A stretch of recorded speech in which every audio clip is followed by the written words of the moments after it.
Bugün sizi Ekabon brendinə məxsus olan Boeco 7213 sobası ilə tanış edəcəm. Sobanın həcmi 72 litrdir. Daxilində biri dərin, biri dayaz olmaqla 2 tava və əlavə olaraq airfry səbəti mövcuddur.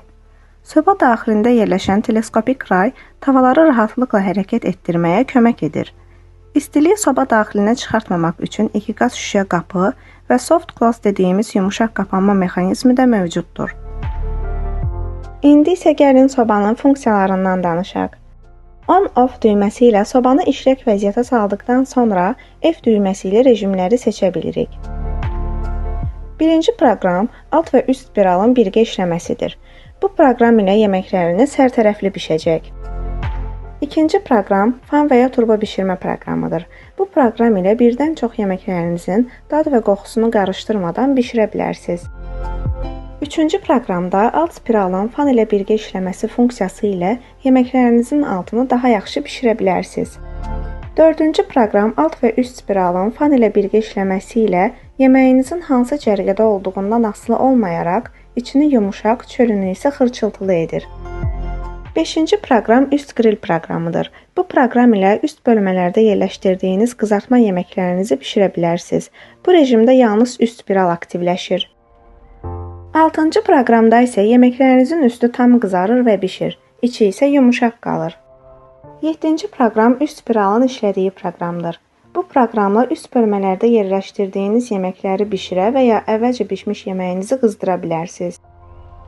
8-ci proqramda alt spiralın fan ilə birgə işləməsi vasitəsilə yeməyinizin altı yaxşı bişir və fan ilə içi də bişmiş olur. 9-cu proqram alt spiral proqramıdır. Bu proqram ilə yeməklərinizin altını bişirə bilərsiniz. 10-cu proqram buz əritmə proqramıdır.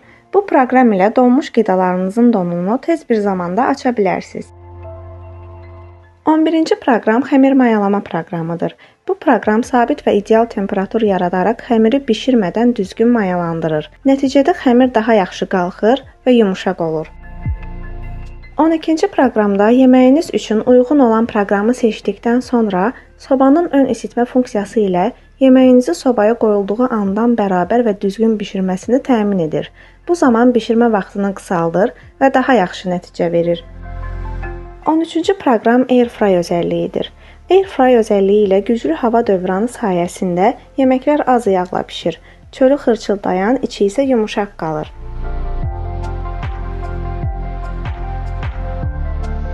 Bişirmə üçün uyğun rejimi seçdikdən sonra bu hissədən bişirmə vaxtını təyin edə bilirik və dərəcəni azaldıb çoxalda bilirik. Həmçinin bu hissədən də. Bişirmə müddətini seçdikdən sonra, məsələn, 1 saat 35 dəqiqəyə qoyuruq və başladırıq. Daha sonra buradan xəbərdarlıq funksiyasını seçirik. Bu funksiyanı 33 dəqiqəyə qoyuruq. 1 saat 35 dəqiqə bişirmə müddətidir və 33 dəqiqədən sonra soba siqnal verir ki, bişirmə müddətinin bir hissəsi bitib.